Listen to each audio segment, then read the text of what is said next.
الف لام میم اللہ لا الہ الا هو الحی القیوم نزل عليك الكتاب بالحق مصدقا لما بين يديه وأنزل التوراة والإنجيل من قبل هدى للناس وأنزل الفرقان إن الذين كفروا بآيات الله لهم عذاب شديد والله عزيز ذو انتقام. الف لام میم. اللہ وہ زندہ جاوید ہستی جو نظام کائنات کو سنبھالے ہوئے ہے، حقیقت میں اس کے سوا کوئی خدا نہیں ہے. اس نے تم پر یہ کتاب نازل کی جو حق لے کر آئی ہے اور ان کتابوں کی تصدیق کر رہی ہے جو پہلے سے آئی ہوئی تھیں. اس سے پہلے وہ انسانوں کی ہدایت کے لیے تورات اور انجیل نازل کر چکا ہے، اور اس نے وہ کسوٹی اتاری ہے جو حق اور باطل کا فرق دکھانے والی ہے. اب جو لوگ اللہ کے فرامین کو قبول کرنے سے انکار کریں ان کو یقیناً سخت سزا ملے گی. اللہ بے پناہ طاقت کا مالک ہے اور برائی کا بدلہ دینے والا ہے. عام طور پر لوگ تورات سے مراد بائبل کے پرانے عہد نامے کی ابتدائی 5 کتابیں اور انجیل سے مراد نئے عہد نامے کی 4 مشہور انجیلیں لے لیتے ہیں. اس وجہ سے یہ الجھن پیش آتی ہے کہ کیا فی الواقع یہ کتابیں کلام الہی ہیں اور کیا واقعی قرآن ان سب باتوں کی تصدیق کرتا ہے جو ان میں درج ہیں؟ لیکن اصل حقیقت یہ ہے کہ تورات بائبل کی پہلی 5 کتابوں کا نام نہیں ہے، بلکہ وہ ان کے اندر مندرج ہے، اور انجیل نئے عہد نامے کی اناجیل 4 کا نام نہیں ہے، بلکہ وہ ان کے اندر پائی جاتی ہے. دراصل تورات سے مراد وہ احکام ہیں جو حضرت موسیٰ علیہ السلام کی بعثت سے لے کر ان کی وفات تک تقریباً 40 سال کے دوران میں ان پر نازل ہوئے. ان میں سے 10 احکام تو وہ تھے جو اللہ تعالیٰ نے پتھر کی لوحوں پر کندہ کر کے انہیں دیے تھے. باقی ماندہ احکام کو حضرت موسیٰ علیہ السلام نے لکھوا کر اس کی 12 نقلیں بنی اسرائیل کے 12 قبیلوں کو دے دی تھی، اور ایک نقل بنی لادی کے حوالے کی تھی تاکہ وہ اس کی حفاظت کریں. اسی کتاب کا نام تورات تھا. یہ ایک مستقل کتاب کی حیثیت سے بیت المقدس کی پہلی تباہی کے وقت تک محفوظ تھی. اس کی ایک کاپی جو بنی لادی کے حوالے کی گئی تھی پتھر کی لوحوں سمیت عہد کے صندوق میں رکھ دی گئی تھی، اور بنی اسرائیل اس کو توریت ہی کے نام سے جانتے تھے. لیکن اس سے ان کی غفلت اس حد کو پہنچ چکی تھی کہ یہودیہ کے بادشاہ یوسیہ کے عہد میں جب ہیکل سلیمانی کی مرمت ہوئی تو اتفاق سے سردار کاہن یعنی ہیکل کے سجادہ نشین اور قوم کے سب سے بڑے مذہبی پیشوا خلقیہ کو ایک جگہ توریت رکھی ہوئی مل گئی، اور اس نے ایک عجوبے کی طرح اسے شاہی منشی کو دیا، اور شاہی منشی نے اسے لے جا کر بادشاہ کے سامنے اس طرح پیش کیا جیسے ایک عجیب انکشاف ہوا ہے. ملاحظہ ہو سلاطین باب 22 آیت 8 تا 13. یہی وجہ ہے کہ جب بخت نصر نے یروشلم فتح کیا اور ہیکل سمیت شہر کی اینٹ سے اینٹ بجا دی تو بنی اسرائیل نے تورات کے وہ اصل نسخے جو ان کے ہاں طاق نسیہ پر رکھے ہوئے تھے اور بہت تھوڑی تعداد میں تھے ہمیشہ کے لیے گم کر دیے. پھر جب عذرا کاہن یعنی عزیر کے زمانے میں بنی اسرائیل کے بچے کھچے لوگ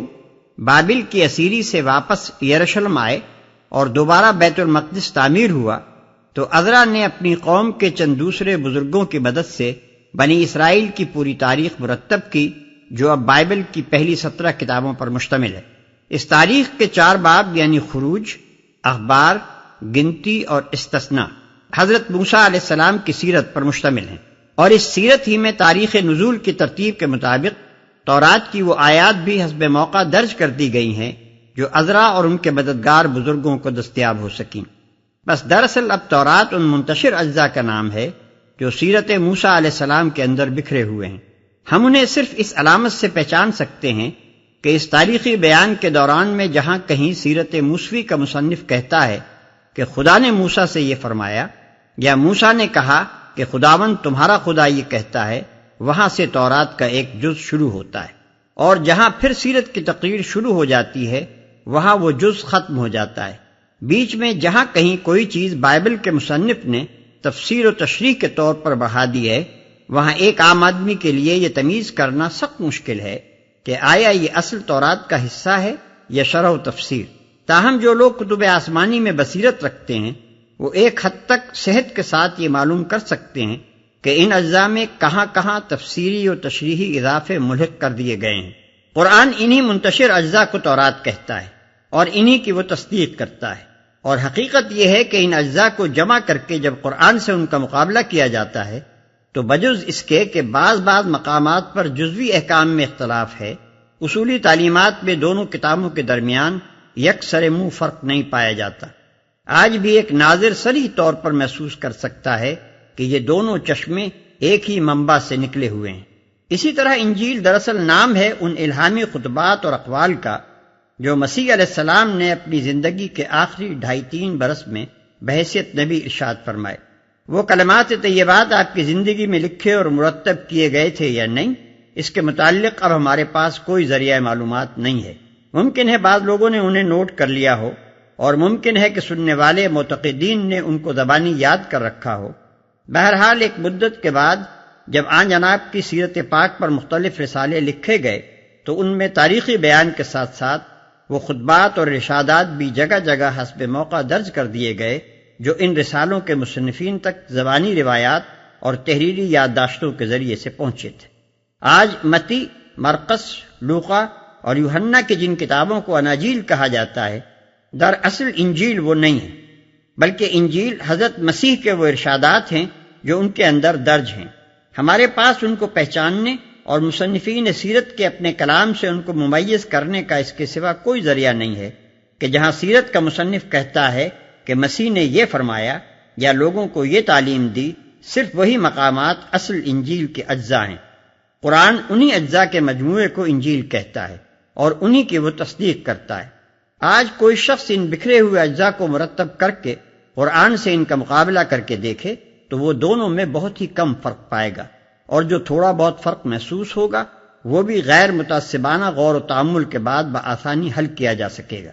ان اللہ لا يخفى عليه شيء في الارض ولا في السماء هو الذي يصوركم في الارحام كيف يشاء لا الہ الا هو العزیز الحکیم۔ زمین اور آسمان کی کوئی چیز اللہ سے پوشیدہ نہیں، یعنی وہ کائنات کی تمام حقیقتوں کا جاننے والا ہے، لہذا جو کتاب اس نے نازل کی ہو وہ سراسر حق ہی ہونی چاہیے، بلکہ خالص حق صرف اسی کتاب میں انسان کو میسر آ سکتا ہے جو اس علیم و دانا کی طرف سے نازل ہو۔ وہی تو ہے جو تمہاری ماؤں کے پیٹ میں تمہاری صورتیں جیسی چاہتا ہے بناتا ہے، اس زبردست حکمت والے کے سوا کوئی اور خدا نہیں ہے۔ تمہاری صورتیں جیسی چاہتا ہے بناتا ہے۔ اس میں دو اہم حقیقتوں کی طرف اشارہ ہے، ایک یہ کہ تمہاری فطرت کو جیسا وہ جانتا ہے نہ کوئی دوسرا جان سکتا ہے نہ تم خود جان سکتے ہو، لہذا اس کی رہنمائی پر اعتماد کیے بغیر تمہارے لیے کوئی چارہ نہیں ہے۔ دوسرے یہ کہ جس نے تمہارے استقرار حمل سے لے کر بعد کے مراحل تک ہر موقع پر تمہاری چھوٹی سے چھوٹی ضرورتوں تک کو پورا کرنے کا اہتمام کیا، کس طرح ممکن تھا کہ وہ دنیا کی زندگی میں تمہاری ہدایت اور رہنمائی کا انتظام نہ کرتا؟ حالانکہ تم سب سے بڑھ کر اگر کسی چیز کے محتاج ہو تو وہ یہی ہے۔ هو الذي أنزل عليك الكتاب منه آيات محكمات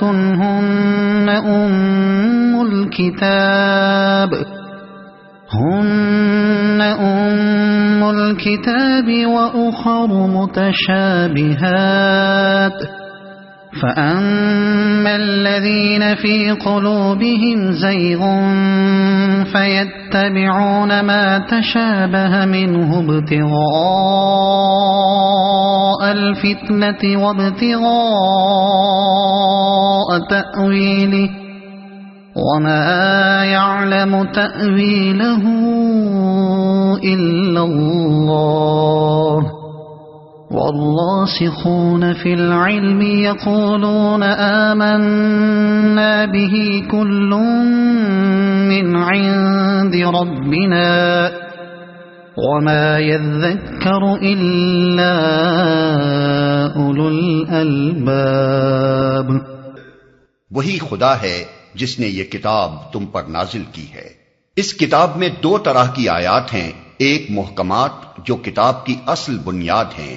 اور دوسری متشابہات۔ جن لوگوں کے دلوں میں ٹیڑھ ہے وہ فتنے کی تلاش میں ہمیشہ متشابہات ہی کے پیچھے پڑے رہتے ہیں اور ان کو معنی پہنانے کی کوشش کیا کرتے ہیں، حالانکہ ان کا حقیقی مفہوم اللہ کے سوا کوئی نہیں جانتا۔ بخلاف اس کے جو لوگ علم میں پختہ کار ہیں وہ کہتے ہیں کہ ہمارا ان پر ایمان ہے، یہ سب ہمارے رب ہی کی طرف سے ہیں۔ اور سچ یہ ہے کہ کسی چیز سے صحیح سبق صرف دانش مند لوگ ہی حاصل کرتے ہیں۔ ایک محکمات جو کتاب کی اصل بنیاد ہیں۔ محکم پکی اور پختہ چیز کو کہتے ہیں۔ آیات محکمات سے مراد وہ آیات ہیں جن کی زبان بالکل صاف ہے، جن کا مفہوم متعین کرنے میں کسی اشتباہ کی گنجائش نہیں ہے، جن کے الفاظ معنی و مدعا پر صاف اور صریح دلالت کرتے ہیں، جنہیں تعویلات کا تختہ مشق بنانے کا موقع مشکل ہی سے کسی کو مل سکتا ہے۔ یہ آیات کتاب کی اصل بنیاد ہیں، یعنی قرآن جس غرض کے لیے نازل ہوا ہے اس غرض کو یہی آیتیں پورا کرتی ہیں۔ انہی میں اسلام کی طرف دنیا کو دعوت دی گئی ہے، انہی میں عبرت اور نصیحت کی باتیں فرمائی گئی ہیں، انہی میں گمراہیوں کی تردید اور راہ راست کی توضیح کی گئی ہے، انہی میں دین کے بنیادی اصول بیان کیے گئے ہیں، انہی میں عقائد، عبادات، اخلاق، فرائض اور امر و نہی کے احکام ارشاد ہوئے ہیں۔ پس جو شخص طالب حق ہو اور یہ جاننے کے لیے قرآن کی طرف رجوع کرنا چاہتا ہو کہ وہ کس راہ پر چلے اور کس راہ پر نہ چلے، اس کی پیاس بجھانے کے لیے آیات محکمات ہی اصل مرجع ہیں،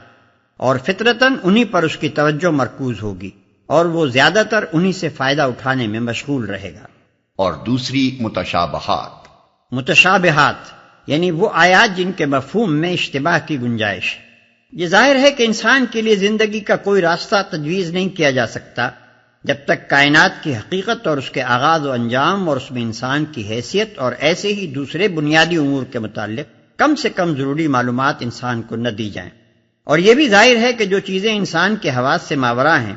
جو انسانی علم کی گرفت میں نہ کبھی آئی ہیں نہ آ سکتی ہیں، جن کو اس نے نہ کبھی دیکھا، نہ چھوا، نہ چکھا، ان کے لیے انسانی زبان میں نہ ایسے الفاظ مل سکتے ہیں جو انہی کے لیے وضع کیے گئے ہوں، اور نہ ایسے معروف اسالیب بیان مل سکتے ہیں جن سے ہر سامع کے ذہن میں ان کی صحیح تصویر کھنچ جائے۔ لامحالہ یہ ناگزیر ہے کہ اس نوعیت کے مضامین کو بیان کرنے کے لیے الفاظ اور اسالیب بیان وہ استعمال کیے جائیں جو اصل حقیقت سے قریب تر مشابہت رکھنے والی محسوس چیزوں کے لیے انسانی زبان میں پائے جاتے ہیں۔ چنانچہ مابعد الطبعی مسائل کے بیان میں قرآن کے اندر ایسی ہی زبان استعمال کی گئی ہے، اور متشابہات سے مراد وہ آیات ہیں جن میں یہ زبان استعمال ہوئی ہے۔ لیکن اس زبان کا زیادہ سے زیادہ فائدہ بس اتنا ہی ہو سکتا ہے کہ آدمی کو حقیقت کے قریب تک پہنچا دے یا اس کا ایک دھندلا سا تصور پیدا کر دے۔ ایسی آیات کے مفہوم کو متعین کرنے کی جتنی زیادہ کوشش کی جائے گی اتنے ہی زیادہ اشتباہات و احتمالات سے سابقہ پیش آئے گا، حتیٰ کہ انسان حقیقت سے قریب تر ہونے کے بجائے اور زیادہ دور ہوتا چلا جائے گا۔ پس جو لوگ طالب حق ہیں اور ذوق فضول نہیں رکھتے، وہ تو متشابہات سے حقیقت کے اس دھندلے تصور پر قناعت کر لیتے ہیں جو کام چلانے کے لیے کافی ہے، اور اپنی تمام تر توجہ محکمات پر صرف کرتے ہیں۔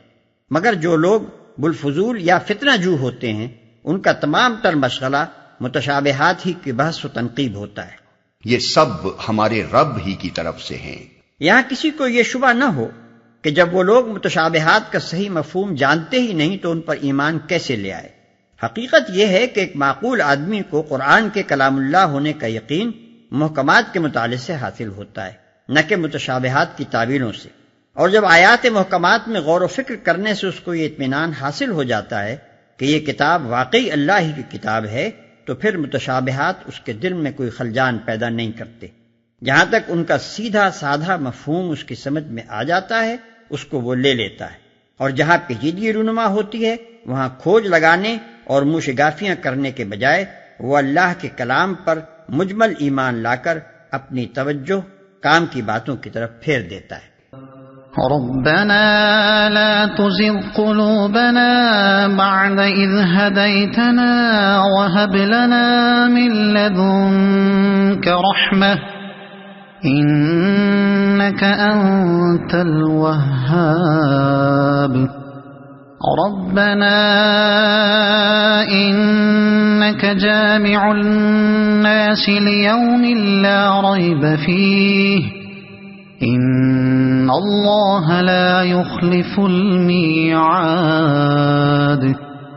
وہ اللہ سے دعا کرتے رہتے ہیں کہ پروردگار جب تو ہمیں سیدھے رستے پر لگا چکا ہے تو پھر کہیں ہمارے دلوں کو کجی میں مبتلا نہ کر دیجیو، ہمیں اپنے خزانہ فیض سے رحمت عطا کر کہ تو ہی فیاض حقیقی ہے۔